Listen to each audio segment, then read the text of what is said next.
এ বিষয়ে বিস্তারিত জানাতে খুলনা থেকে যুক্ত হচ্ছেন সিনিয়র করেসপন্ডেন্ট মোহাম্মদ আবু তৈয়ব।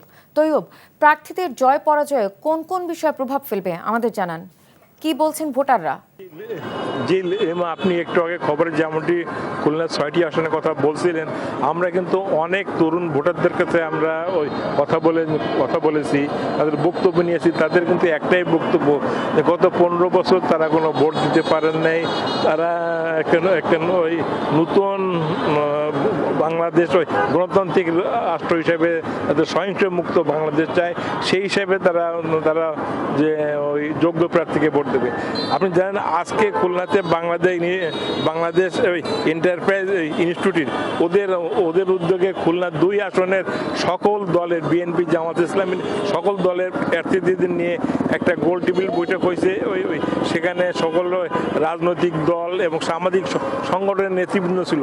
তারাও কিন্তু একই কথা বলেছেন, যে বারবার করে বলেছেন যে গত 15 বছরের যে অবস্থা আমাদের ছিল, যে একজনের ভোট একজন, আমরা তারা চান যে খুলনায় সন্ত্রাস মুক্ত এবং যাতে যার ভোট সে দিতে পারে,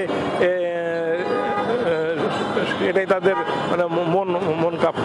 আর এবার মূল ফ্যাক্টর হবে তরুণদের ভোটারটা, এবার মূল ফ্যাক্টর হবে বলে আমরা এখান থেকে মনে করছি। জি লিমা, এই ছিল খুলনা থেকে আমার সর্বশেষ। জানছিলাম খুলনা থেকে নির্বাচনের খবর।